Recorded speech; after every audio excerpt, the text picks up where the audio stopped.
I'm Jason Chaffetz. I'm Katie Pavlich. I'm Steve Ducey, and this is the Fox News Rundown.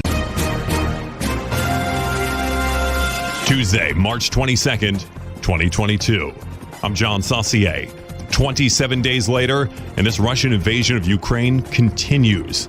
Is that longer or shorter than you thought it would last? Early on in this conflict, many experts predicted this would be a swift Russian victory, but Ukraine has proven to be strong in the resolve to maintain freedom. Ukraine is doing such a good job against a premier army using just these close-in weapons. It's incredibly brave, incredibly bold, and it means they have some really good intelligence and surveillance and reconnaissance and that home field advantage of fighting for their own cities. This is the Fox News Rundown.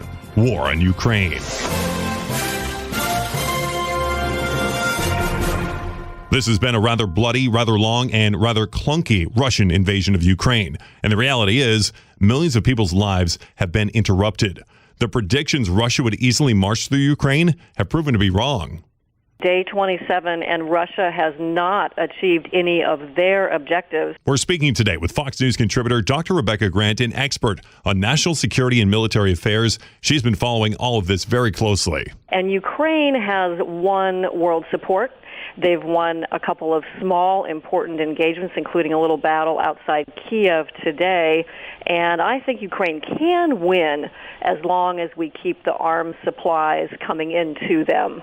Now, by arms supplies, you're talking about anti-tank weaponry, anti-aircraft weaponry that the United States and other NATO powers have supplied, although the president of Ukraine, Volodymyr Zelensky, he's repeatedly calling for a no-fly zone to be set up. Do you really think the Ukrainians even need that right now? Because so far, Russia has not been able to maintain any sort of air superiority over Ukraine. On the no-fly zone, it's frustrating because 2 or 3 weeks ago, a no-fly zone would have put a lid on this whole war and stopped Russian maneuver. I can understand why Zelensky wanted the clear skies over Ukraine. It also would have cut down on the Russian Air Force's ability to bomb the cities. You know, at this point, the way the battle is unfolding, we've decided to give Ukraine weapons to fight up close. They're good weapons, but they all require Ukraine's forces to get real close to the Russians. The Javelin anti-tank missile, it's super, but it's got about a 2-mile range. Similarly, the Stingers, which are used for air defense, great weapon, but again, you have to really see that helicopter or aircraft or cruise missile coming through to be able to use the Stinger. What's amazing to me is that Ukraine is doing such a good job against a premier army using just these close-in weapons. It's incredibly brave, incredibly bold, and it means they have some really good intelligence and surveillance and reconnaissance and that home field advantage of fighting for their own cities. Yeah, indeed. The home field advantage is a huge thing. One question really that's been on my mind during this conflict, though, regarding the Western weapons that have been shipped into Ukraine. With your analysis, do you think that Russia would have been able to topple Ukraine more quickly if none of those weapons had ever been sent in? Oh, no question. And it goes back to the training that the U.S. and Britain and Canada and other NATO allies provided to Ukraine starting back in 2014 and 2015. And then the lethal weapons like the Javelin that were provided starting under the Trump administration, and Biden continued that. So with those weapons and that training, Ukraine has really been able to pick off, the lead tank in the Russian column. They've been able to hit supply vehicles, hidden out in the forest. And that's been enough to really surprise and unravel the immediate Russian drive around those cities. That's what's working. Yeah, indeed. Well, there is one weapon that the Ukraine wants that the West has not provided so far, and those are fighter jets, specifically the Soviet-era MiG fighter jets that Poland says they're happy to transfer to Ukraine for use by their pilots, possibly through Ramstein Air Base there in Germany. How big is the lack of those Polish MiGs playing into this war, do you think? I wish those MiGs were in Ukraine right now, for two reasons. One, because Zelensky requested them, and the MiGs would help Ukraine fly a bit more.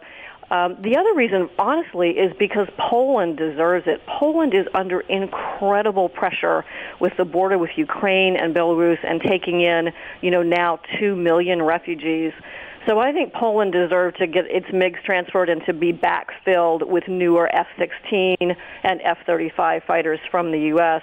You know, the Pentagon's point was that they thought Ukraine was doing okay with other types of weapons. All right, maybe that's a fair military judgment, but I think just for morale purposes alone, those MiGs should have gone to Zelensky.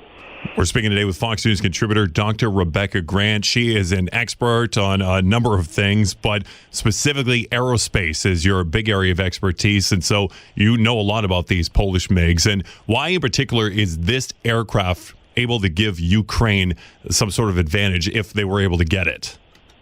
The key is that Ukraine's Air Force already operates the MiG-29. Now, these MiGs are old, okay? Right. But Poland had upgraded them, so that would have given them more aircraft and an ability perhaps to do some air-to-ground attack. You see those pictures when the Javelins attack a Russian tank column on the highway? Well, imagine what a really capable Air Force could do to that. So with those MiG-29s, Ukraine would have had more option to attack the Russian forces as they tried to move around and encircle cities. Still very dangerous, but they might have been able to make more progress. Instead, what they're doing now is relying just on a ground-to-ground attack. Today, we're on the air with an expert on the air, Dr. Rebecca Grant, Fox News contributor and president of Iris Independent Research, a small women-owned business specializing in defense and aerospace research and consulting for corporate and government clients. She also appears with us quite often. We'll have more coming up on the other side of this. Early on in this war, Russian President Vladimir Putin advised the Russian forces to be on high nuclear alert. That kind of rhetoric toned down a little bit, but again, this war has dragged on. 27 days, as you mentioned there, in the open, and now again we're hearing about nuclear weapons. Now, obviously, God forbid anything like that ever happens, but do you think there is a possibility in this situation here where Ukraine has really embarrassed Russia on a world stage, large country not able to take over a small country? They've got about a tenth of the military Ukraine does than Russia. Do you think there's any possibility that Putin might just change his strategy and bring nuclear weapons into the fight here? I expect Putin to threaten with all his terror weapons. That's the hypersonic missiles, cyber attack, chemical weapons, and maybe even tactical nuclear weapons. But the point of those threats is to try to keep the U.S. and NATO backed off and try to make sure that we don't send more military assistance to Ukraine. It's not in Putin's interest to use a nuclear weapon in Ukraine. Hey, remember, he says he's trying to liberate the place. He thinks it's part of Russia. So no reason to use a tactical nuclear weapon there or chemical weapons. But I expect to see a lot of threats. NATO and the U.S. are going to have a really stiff backbone to resist that and face him down. Yeah, that's interesting that Putin says Ukraine's part of Russia. You wouldn't think so, by the way. He's treated the city of Mariupol. It's a southern port city that Russia wanted really badly. They've been unable to capture it. This is a big city, hundreds of thousands of people in there. Many can't get out. And the latest reports that were Mariupol is completely destroyed at this point. So are you seeing a possible shift in strategy by Putin if he can't take Ukraine to destroy it? Because that's what he's done with this city. Sadly, we've seen him do that in other places like Grozny and Aleppo. So he has shifted to using firepower to try to put enough pressure on the Zelensky government to collapse. You know, we know Ukraine is not going to give in to that, but I expect to see more firepower aimed at those cities, unfortunately, and that's because the maneuver has stalled. There was a really important, let me mention, a little engagement that took place west of Kiev today when the Ukraine's forces pushed back the Russians from a little town called Makariv. It's important because it's about a mile from the big highway that goes out to the west. It's a key supply route from western Ukraine into Kiev. And for Ukraine to be able to counterattack there shows you that Russian forces are really stopped on the ground. Sadly, that does mean we're going to see probably more firepower. That is Putin's style. It's brutal. It's a war crime, but I expect to see more of it. Yeah, indeed. Let's talk about the city of Kiev, because obviously Russia hasn't been able to take it. You just said Ukrainian forces are now repelling the Russians from some of the suburbs outside. Some of the thought here was that Russia was going to slowly encircle the capital city and then do an all-out assault and try and invade and take the capital.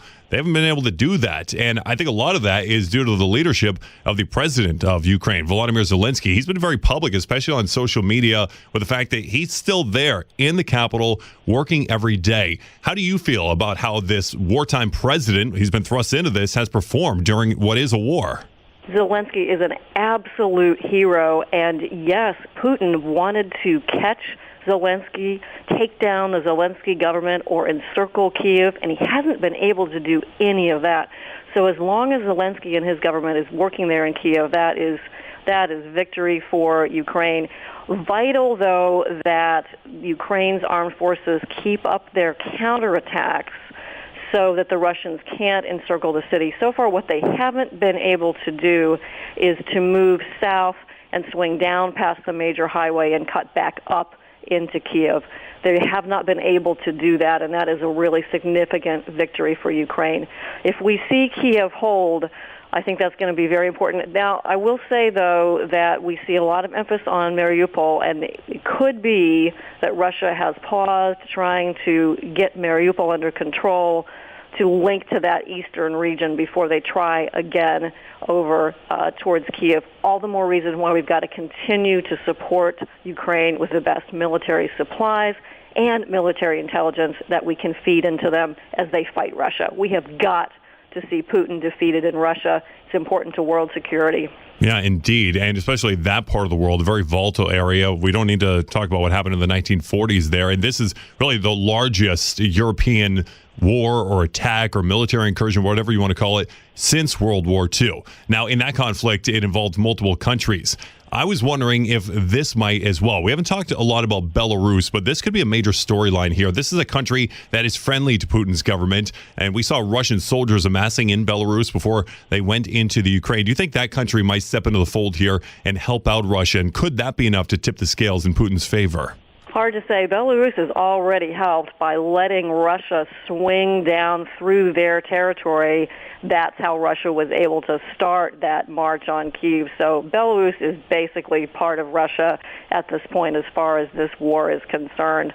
And you're absolutely right. This is such a large conflict, and the one thing that Putin really pays attention to right now is what is happening to his Russian forces on the ground. The Pentagon told us today they think that they're down to about 90% of what went in, which tells us there really is some serious attrition.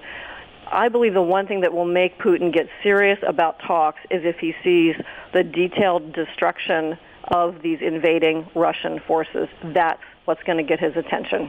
Fox News contributor Dr. Rebecca Grant, you know a lot about what's going on there. We appreciate your insight specifically when it comes to the weaponry, how it's used, but also where Putin is in all this ever-changing battle which lingers on. We really appreciate it. Thank you so much for taking some time to join us here on the Fox News Rundown War on Ukraine podcast. Thank you, and stand with Ukraine. You've been listening to the Fox News Rundown. Stay up to date by subscribing to this podcast at foxnewspodcasts.com. And for up-to-the-minute news, go to foxnews.com.